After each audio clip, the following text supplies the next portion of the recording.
आज हम एक छोटी सी कहानी से जानेंगे कि गलत संबंधों के बारे में सोचना और उसे पाने की चेष्टा में लगे रहने से कैसा कर्मफल मिलता है और कितने जन्मों तक मिलता है। शिवभूति और वसुभूति दो भाई थे।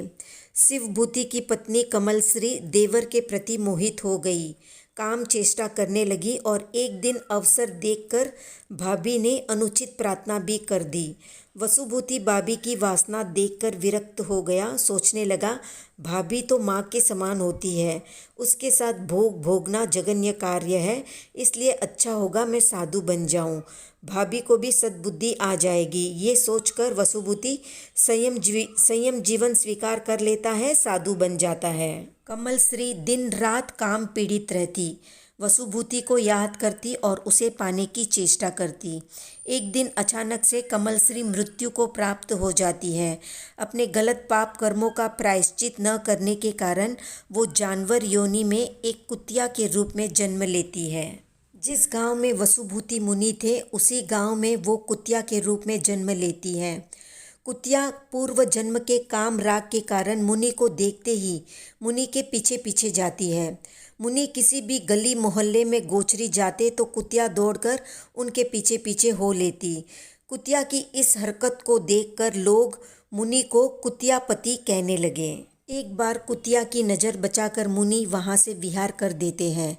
मुनि विरह से पीड़ित कुतिया अर्थ ध्यान में मरकर बंदरी बनती है।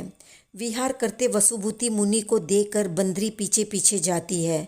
पूर्व रागवश काम चेष्टाएं करने लगती है। लोग मुनि को बंदरीपति कहने लगे। मुनि ने फिर नज़र बचाकर अन्यत्र विहार कर दिया। काम पीड़ित आर्त ध्यान में मरकर बंदरी हंसिनी बनती है।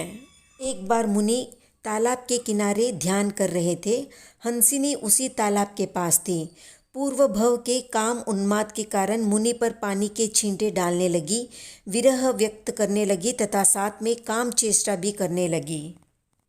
मुनि ध्यान संपन्न कर वहाँ से विहार कर देते हैं और हंसिनी मुनि की याद में आर्त ध्यान में मरकर व्यंत्री बन जाती है। व्यंत्री देवी बनकर वो अपना पूर्व भव देखती है। पूर्व भव देखकर आग बबूला हो जाती है।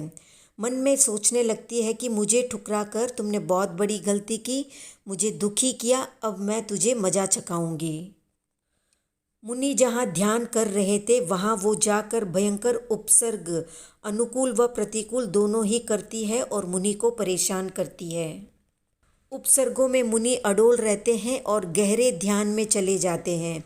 गहरे ध्यान में जाने के बाद 4 घनघाती कर्मों को क्षय कर वहीं पर केवली बन जाते हैं।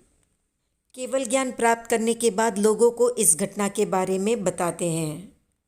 अपने गलत पाप कर्मों की आलोचना नहीं करने से व्यक्ति अपना बहुत अधिक नुकसान कर बैठता है। कई जन्मों तक उसे उस नुकसान की भरपाई करनी पड़ती है, जैसा कि हमने इस कहानी में देखा। इसलिए हमेशा सही रास्ते पर चलें। वीडियो पसंद आया तो लाइक, शेयर, सब्सक्राइब करें।